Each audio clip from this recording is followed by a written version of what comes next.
گلگت دربار۔ گلگت بدل چکا تھا، گلگت بہت بدل چکا تھا۔ آج سے 17 برس پیشتر جب میں اپنے بیٹے سلجوق کی انگلی تھامے کئی رات اس دور افتادہ اور تقریباً غیر معروف بستی میں داخل ہوا تھا تو یہ چٹانوں میں گھرا ہوا ایک جزیرہ تھی، لیکن اب اس جزیرے تک پہنچنا چلنا بہت آسان ہو چکا تھا۔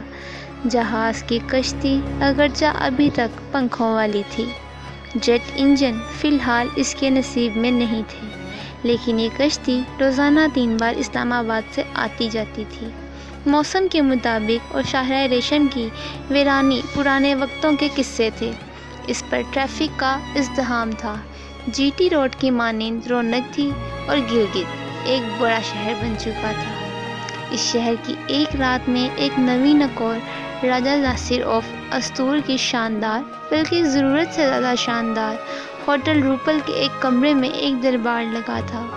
ایک انہونی اور یکتا سی محفل سجی تھی، ایک الگ بے پرواہ اور سرخوشی میں ڈوبا ہوا ایک اجتماع تھا۔ محبت کرنے والے کم نہ ہوں گے تیری محفل میں، لیکن ہم نہ ہوں گے۔ یہاں محبت کرنے والے کم نہ تھے اور ہم اس محفل میں تھے۔ کمرہ ایک مدت سے مختصر ہو چکا تھا۔ ایک صاحب جب ایک کونے میں مدت کھڑے رہے تو انہوں نے تھک کر سائڈ ٹیبل کے لیمپ کو آف کیا، اسے اٹھا کر گود میں رکھا اور میز پر بیٹھ گئے، اور بیٹھنے کے فوراً بعد اسے روشن کر دیا اور خود بھی روشن ہو گئے۔ ایک اور دوست دیوار سے ٹیک لگائے کھڑے تھے، انہوں نے باتھ روم کا دروازہ وا کیا اور وہیں ٹائلوں کے ستھرے فرش پر آلتی بالتی مار کر براجمان ہو گئے۔ ہر 10-15 منٹ کے وقفے کے بعد دروازے پر دستک ہوتی اور کوئی شناسا، کوئی دوست چہرہ دروازے کے عقب میں سے طلوع ہو جاتا۔ آہا طارر صاحب، ہم نے سنا کہ آپ گلگت میں ہیں، تو آپ تو مصروف ہیں۔ اچھا، تو اندر آنے کی اجازت ہے۔ اور اکثر وہ خوراک اور مشروبات کا ایک بنڈل اٹھائے ہوئے اندر آتے۔ ڈبل بیڈ کے اوپر 2 گلگتی موسیقار مہاتما بدھ کی مانند آنکھیں بند کیے گیان دھیان میں گم تھے۔ ایک صاحب بانسری پر کوئی لوک گیت پیش کر رہے تھے اور ان کی پھونک میں درد اور رچاؤ تھا۔ دوسرے حضرت نہایت تحمل سے سر جھکائے ایک مقامی ڈھول پر تھاپ دیتے سنگت کرتے تھے۔ یہ گانے بجانے کا پروگرام کوئی ذاتی بندوبست نہ تھا۔ انہوں نے کہیں سے سنا تھا کہ میں ٹاؤن میں ہوں تو اپنے سازوں سمیت روپل ہوٹل میں پہنچ گئے کہ ہم آپ کے سامنے گلگت کے کلچر کا مظاہرہ کرنا چاہتے ہیں۔ چنانچہ وہ مظاہرہ کر رہے تھے اور جو سنتے تھے وہ سر دھنتے تھے۔ طارر صاحب، گلگت میں میرے قدیمی دوست فضل احمد نے اپنے فراخ ماتھے سے پسینہ پونچھا۔ جناب، آپ شمال میں آتے جاتے ہیں؟ تو فضل احمد ایک رکاوٹ والے ردم میں بات کرتے ہیں، سر جھٹک کر رک کر گفتگو کرتے ہیں۔ تو جناب، آپ شمال میں آ جاتے ہیں تو آپ یقین کریں گے کہ ہماری خوبانیاں زیادہ شیریں ہو جاتی ہیں، چیری کا رس بھر جاتا ہے اور ہم خوش ہو جاتے ہیں، اور ہم لوگ جو شہتوت کا عرق نوش کرتے ہیں تو وہ سادہ ہوتا ہے، لیکن آپ کے آنے سے اس میں بے شمار آ جاتا ہے۔ فضل کو اس قسم کی توصیفی گفتگو کرنے میں کمال حاصل تھا۔ اکرام بیگ کمر سیدھی کیے بہت دیر تک نہایت متانت سے بیٹھا رہا۔ اس کے والد جی ایم بیگ صاحب جو PIA کے اس فوکر طیارے کے مسافر تھے جس کا آج تک کوئی سراغ نہیں مل سکا، جو میرے لیے شمال کی بارش محبت کا پہلا قطرہ تھے، اور وہ بھی ہمیشہ اسی انداز میں کمر سیدھی کیے بیٹھتے تھے۔ تو اکرام بہت دیر تک متانت سے بیٹھا رہا اور پھر مسکرا کر اپنے براؤن بالوں کو سنوارتا گویا ہوا، طارر صاحب کی مونیل آپ کو بہت یاد کرتی ہے۔ یہ صریحاً زیادتی تھی اور شرارت بھی۔ بقا شیخ جو ایک عرصے سے صرف مسکراتا چلا جاتا تھا اور اپنے سناٹے میں گم تھا، کیونکہ اس نے اپنا وہ کارآمد کان جسے ہم اس کا اینٹینا کہتے تھے ابھی تک سیدھا نہیں کیا تھا، اور اس کا رخ درست نہیں تھا۔ چونک گیا ہیں یارک سرائے والے کمونیل، لو جی، ہم نے اس بی بی کو کہاں یاد نہیں کیا، ہم تو اسے ملتان میں بھی یاد کرتے ہیں۔ تو وہ طارر صاحب کو یاد کرتی ہے تو کہاں کرتی ہے؟ امریکہ میں ہے؟ نہیں، کانفرنس میں شرکت کرنے کے لیے خاص طور پر امریکہ سے آ گئی ہے۔ کہاں آ گئی ہے؟ گلگت میں۔ کہاں ہے؟ بقا کی مجھے پھرکنے لگی۔ اس کے ہمراہ اس کا خاوند جان مارک بھی ہے، اور ہمیں اس سے کیا کہ کہاں ہے؟ بقا کی مجھے بجھ گئی۔ میں نے اسے بتایا تھا کہ آپ طارر صاحب کو کرومبر جھیل اور وادی بلوگل تک پہنچنے کے لیے جو نقشہ بنا کر دیا تھا اور درگوت گلیشیئر کو پار کرنے کا جو طریقہ بتایا تھا وہ ان کے بہت کام آیا، اور انہوں نے اپنی کتاب یارکشائر میں ایک باب آپ کے بارے میں بھی لکھا ہے، تو وہ بہت خوش ہوئی۔ مجھے امید ہے کہ تم نے اسے وہ باب ترجمہ کر کے سنا تو نہیں دیا؟ بھائی، میں نے حسب عادت اس میں تھوڑے بہت مبالغے سے کام لیا تھا۔ میں نے ہراساں ہو کر کہا، آپ نے جہاں جہاں مبالغے سے کام لیا تھا وہاں وہاں تو وہ خوش ہوئی۔ میں نے ترجمہ کر کے سنا دیا تھا، بلکہ تھوڑا بہت اپنی طرف سے بھی اضافہ کر دیا تھا۔ اس کا خاوند بھی موجود تھا؟ نہیں، وہ بہت احتیاط پسند خاوند ہے، اس لیے ہم بے احتیاط کرتے ہیں۔ فیری میڈو کا رحمت نبی، جو ابھی بارش ہو چکا تھا، جہاں کہیں بھی تھا وہاں سے اٹھا اور کہنے لگا، ادھر کمرے میں دھواں بہت ہو گیا ہے، میں کھڑکی کھولتا ہوں۔ اس نے بھاری پردے سرکا کر شیشے کی کھڑکی کو دھکیل کر کھول دیا، اپنا داڑھی آلود چہرہ باہر نکالا، ایک گہرا سانس لیا اور فوراً پیچھے ہٹ گیا۔ کیا زہریلی ہوا ہے گلگت کی! فیری میڈو میں ایک سانس لے لو تو بندہ مارحور ہو جاتا ہے، کھنکنے لگتا ہے، اور پھر بیٹھ گیا ہے۔ ہاں، تو کمونیل نے اور کیا کیا کہا تھا؟ میں نے اکرام سے پوچھا۔ رحمت نبی پھر کھڑا ہو گیا۔ گلگت میں ہر کوئی کمونیل کی بات کرتا ہے، کوئی بھی ماریتا کی بات نہیں کرتا۔ وہ کون ہے؟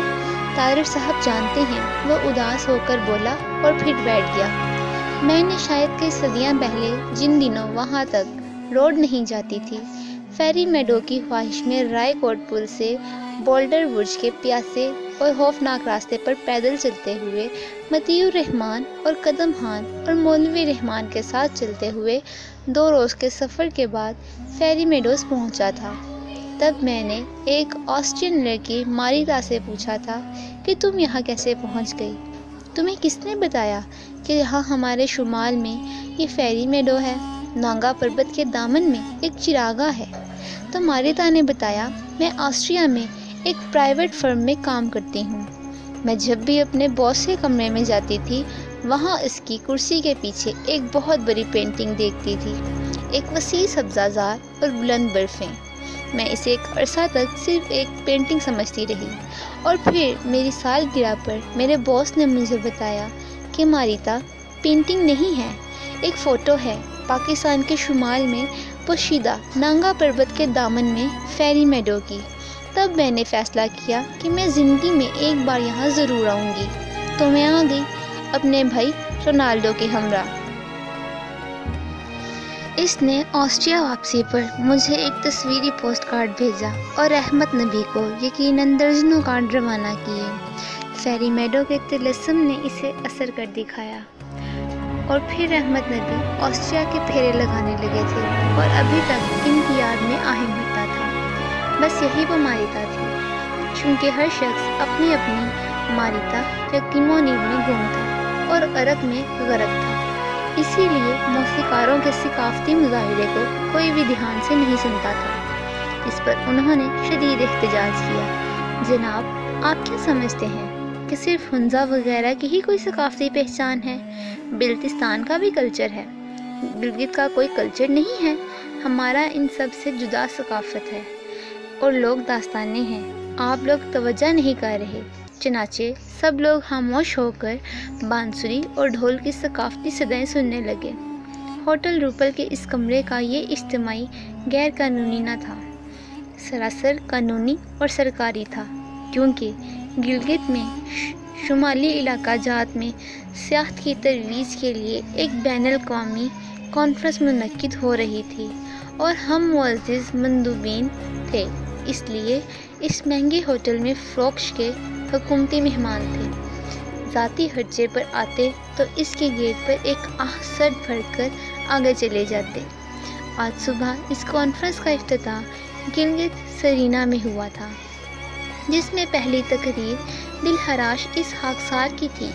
میں نے شمال سے پہلی شناسائی کے حوالے سے بریگیڈیئر اسلم خان کا تذکرہ کیا، جو میری زراعتی دکان کسان اینڈ کمپنی میں اسکردو سے آیا کرتے تھے۔ جھیل کچورا کے کنارے اورینٹ ایئر ویز کے جہاز کو ایک ہوٹل میں بدلنے کی باتیں کرتے، گلاب کے پودے خریدتے تھے، اور میرے والد چودھری رحمت خان تارڑ کے ساتھ جھیل میں سنگھارے کاشت کرنے کے بارے میں تبادلہ خیال کرتے تھے۔ میر جمال خان آف ہنزا باقاعدگی سے پھولوں کی بیج منگواتے تھے۔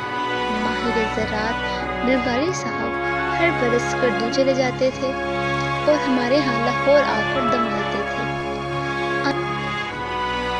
آئن اسٹیفن کی کتاب دی ہارڈ مون نے بھی شمال کی طرف راغب کیا، اور پھر خواجہ مہرداد اور جی ایم بیگ اس خطے سے تفصیلی ملاقات کا سبب بنے۔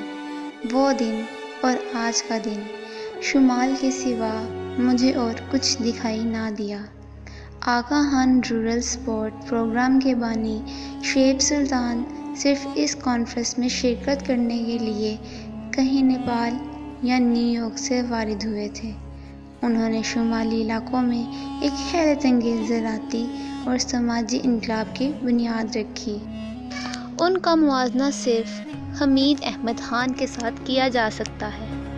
انہوں نے اپنے مقالے میں AKRSP کے علاوہ کچھ اس قسم کا تذکرہ بھی کیا کہ پچھلے برس موریشیس جاتے ہوئے بحیرہ عرب میں ان کی کشتی خراب ہو گئی تو انہوں نے یہ کڑوا وقت K2 کہانی کے مطالعے میں گزارا۔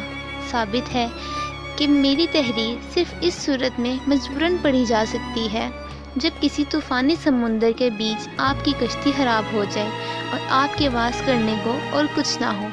اسی لیے یورپ اور امریکہ والے مجھے بالکل نہیں پڑھتے، کیونکہ وہاں کسی کی کشتی خراب ہی نہیں ہوتی۔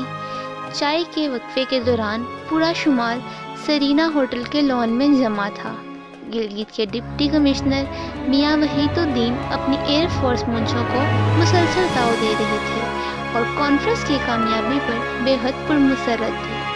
ایک گورے چٹے وسیع تنوتوش کے مالک صاحب جو میرے ساتھ بہت دیر سے محو گفتگو تھا، اور میں نے مناسب جانا کہ ان سے دریافت کر لیا جائے کہ وہ کیا شغل کرتے ہیں، تو انہوں نے بتایا کہ وہ شمالی علاقہ جات کے چیف سیکریٹری ہونے کا شغل کرتے ہیں۔